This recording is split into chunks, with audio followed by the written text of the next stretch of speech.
พาแม่บิ่งมาเลาะบ้านโคกเท่แม่สบายดีบ่เท่จืดผมมาติว่ามาจืดก่อนคือต่างประเทศบ่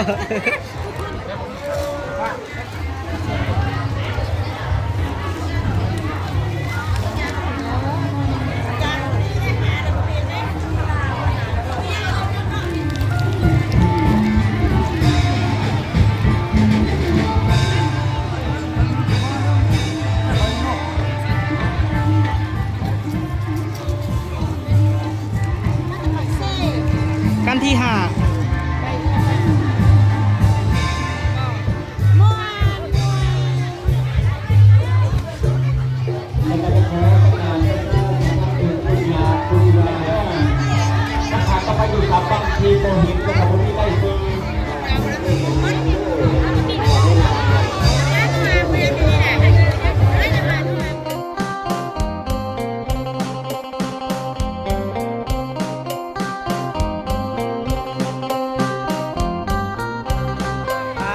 พี่น้องบุญบ้านโคกใหญ่สบายดีเด้อ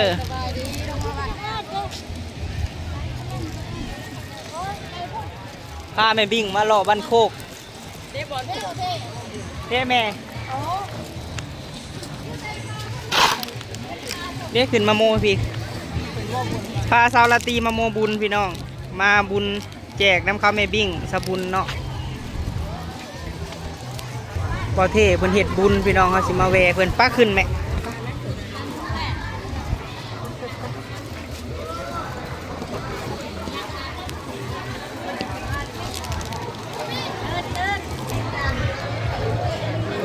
เรียกบ่เท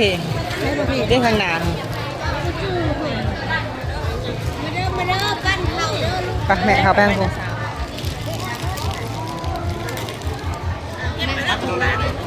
สบายดีบ่เทจืดผมมาติว่ามาจืดก่อนคือต่างประเทศบ่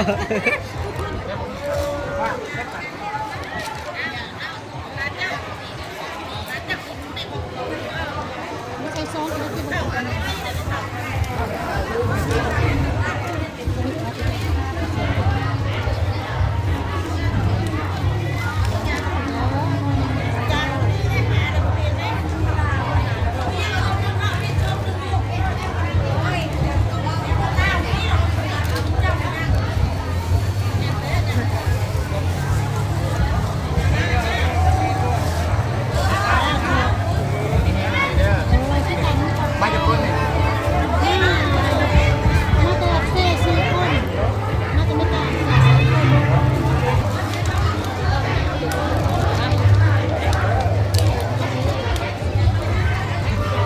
ปาลาติ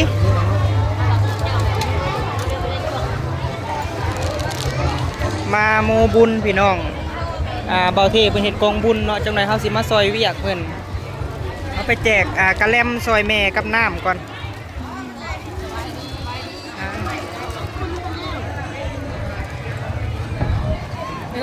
น้ำปลาเค็มปัดแขนหน่อยเลี้ยงซิ่ง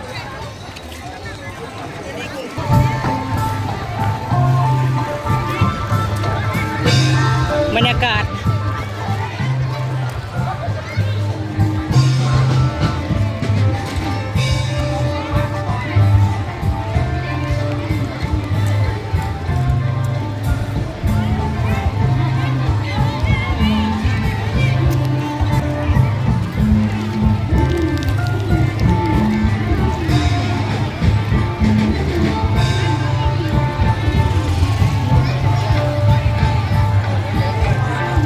ก็ได้ไหม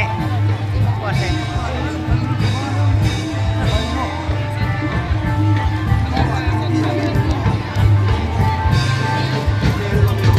ลองเสียงซีเบิ้ง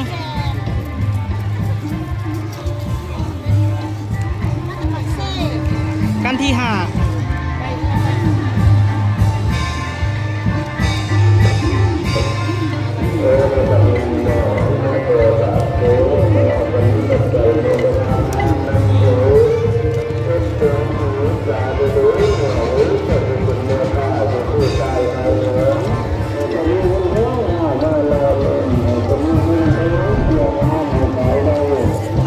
คนหลาย ลีพี่น้องเลย มาดิบุญบังไฟวายโอเค มาเด้อมาเด้อมาเด้อ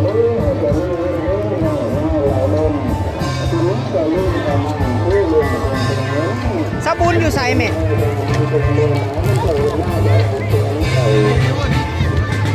ไป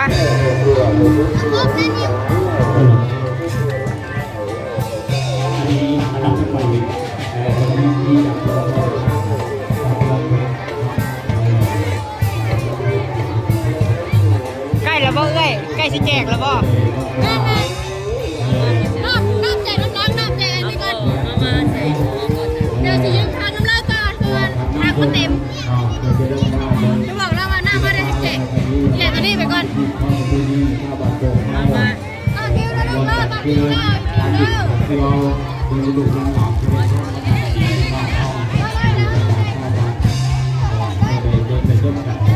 สบายดีแม่เข้ามาพี่ ทางการศาสนาเพิ่นว่าเพิ่นจะได้ตั้งบริการให้คุณ เพิ่นว่าแจกกระเล่มก็ยังมันเปื่อย ให้พาราที่แมว เข้ามาพี่แม่ คุณแล้วเพิ่นจะได้ลงมานี่ว่าเพิ่นจะได้เอา น้ำพ่อเลยแจกน้ำล้างแจกกันแล้วก่อนพ่อก็ได้ อ่าเดี๋ยวก่อนเด้อ เอา ยืนตั้งแม่ลูกยืนตั้งแม่ อยู่กันไม่โดนต้องเพราะว่า เจ้าชายที่ไหน ต่อไปเพิ่นถามคนก็เลยเขาว่าว่าแต่ว่า เพิ่นสิย้ายให้เองบ่ เป็นนั่งไหนมันจะนอนยืดป่วยเพิ่น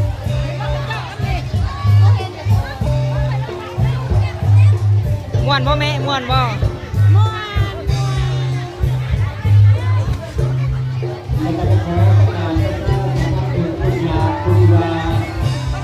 เพิ่นกำลังแจกกระเล่มพี่น้อง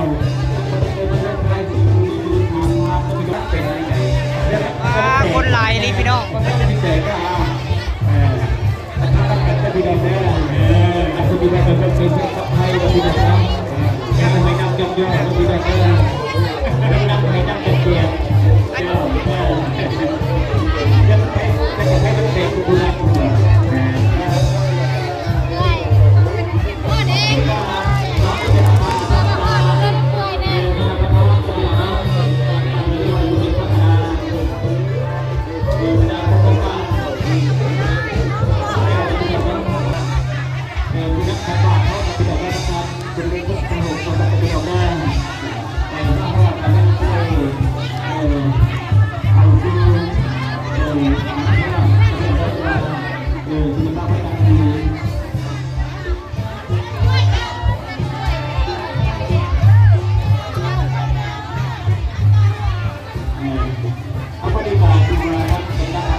คือขาปักได้ไม่ได้เลย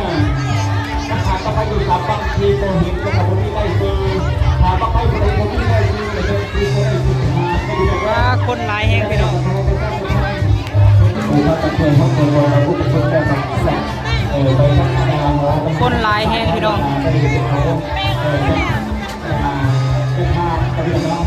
เป็นภาพเจ้าหน้าที่ก็ถือว่าดีนะเพราะว่าที่เราดูนะ แม่ไปโซนน่ะปะ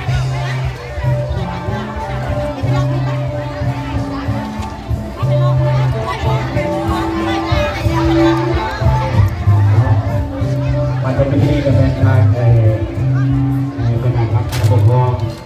บางเข้าเนาะเรื่องการที่จะเกิดอะไรเกิดอะไรผ่านรายได้สารแล้วเจ้าตอนนี้ก็ยังใจจุดใจจอรอคอย คนหลายแฮง การนับเมืองเนาะคนที่ได้ออกมาวัดเข้าตอนนี้เป็นกับกำลังเดินทางเข้ามาวันนี้เดี๋ยวยังไม่ต้องในห้องเชื่อนะถ้าไปรับคนเสรอเด้อน้องๆเข้ามาดีเป็นมาในนอนเนาะเป็นเด็กกันมาเดียวเนาะ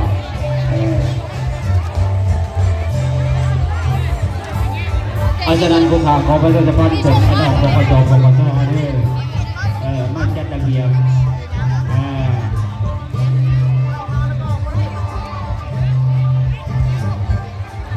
เงินนิดหน่อย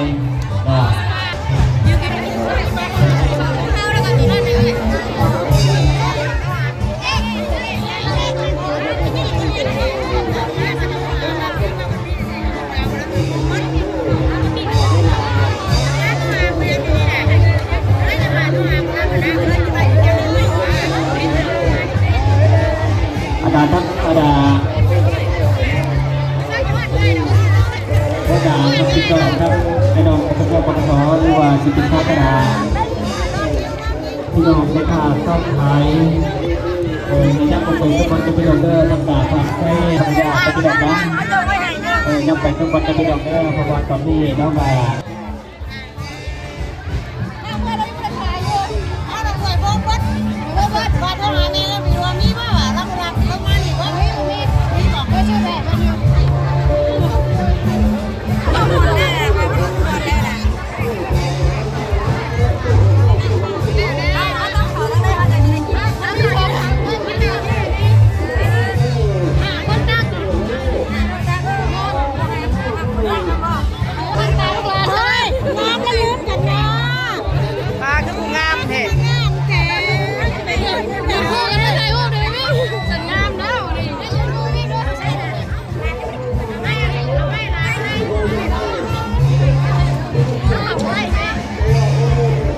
อาจารย์คุณป้าเองไปก็สัมภาษณ์เองแล้วก็ธรรมดาสมควรเท่านั้นทุกครั้งจะได้เป็นเรื่องตอนที่มาไปเวลาจะไปกับชาวบ้านแล้วก็ที่กับน้องทำกิจกรรมธรรมดาเสร็จตัวเขาจะปกติการเกี่ยวโยงเอาแต่ก็เลยมาที่จะบอกให้ทั้งอาจารย์คุณป้าและพี่น้องเป็นผู้ที่มาติดต่อกับพี่น้องแล้วก็ครอบครัวทั้งคนเสร็จชาวบ้านทั้งอาจารย์สหายสมควรกับพี่น้องเป็นว่าที่ออกไปได้พี่น้องลงกันได้เข้ามาน้องเลยมาธรรมดาคุณอาที่ก็เคยเป็นได้บ่ได้บ่คุณป้าเป็นพี่น้องรายการรายแนวคนลุกคนไล่ได้พี่น้องเลยเอาไปโชว์ไว้ด้วยกันเด้อเอาไปโชว์ไว้เนี่ยเพราะว่าจะมันมีปัญหาต้องพี่น้องน้องเอาไปทั้งสองกันได้จ้าได้รายการพวกไว้เบิร์ดได้พี่น้องอาดาธรรมดาในทั้งสัพพะต้องพี่น้องน้องทั้งใจจัดน้องอาดาครับอาดาต้องให้ขาหน่อคนอย่างไม่เจงเป็นแบบนี้ได้ยี่บ่ได้ยี่บ่ได้จับเขา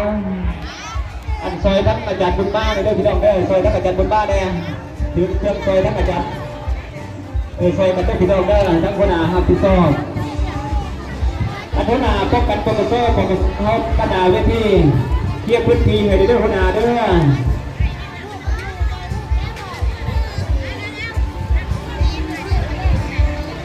พี่โฮงทานขับปุ้นพี่น้องเลยเห็ดขับปุ้นเนาะพี่นะเป็นขับปุ้น อันนั้นจะไหนก็พี่น้องเขาเอาเลยบองฮะตอนนี้ที่เราทั้งอนุกรรมการเขาทั้งอดีตพร้อมกันเจ้าเลยเทคนิคมาเก็บตัวก่อนเด้อจุดการ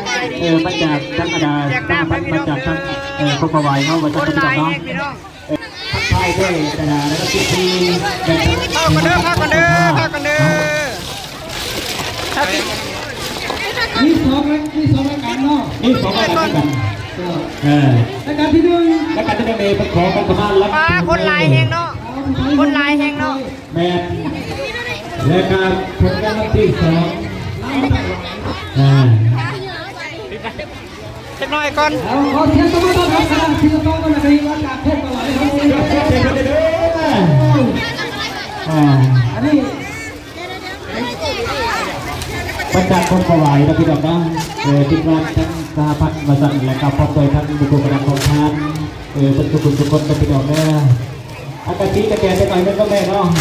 ยิ้มได้ต้องเป็นยังอันนี้อะไรนี่รักกันแดดเป็นทับแป้งทรงเพื่ออะไรวะครับเอาให้เป็นการเก็บเพิ่มสบายจังสบายดีสบายดีม้วนเขาเป็นเมืองดินพะแนโอ้โดย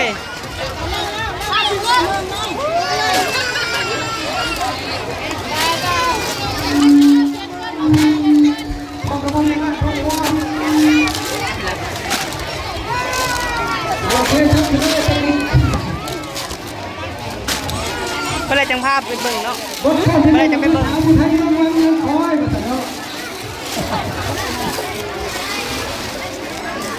บ้านพวกเขาก็เป็นบ้านเล่นเนาะเป็นต้นข้าวพอผู้ไทย เป็นอะไร มวน มวน อะไรเลย มันเด็กรถเขาเลยในบ้านเด้อ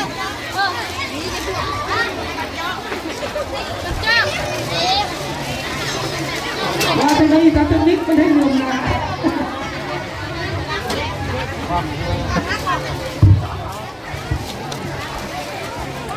พอจะต่อยว่าสั่น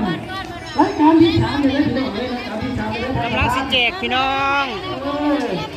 โอ้โหถวายเขาดิพัฒนาย่างให้จะเลยเนาะอย่าลืมเด้อถ่ายรูปเด้อไม่ใหญ่เด้อเอามาดิมันแดดเราชมติดตามชมเป็นรายการชุดท้ายว่าสั่นเนาะเจ้าภาพ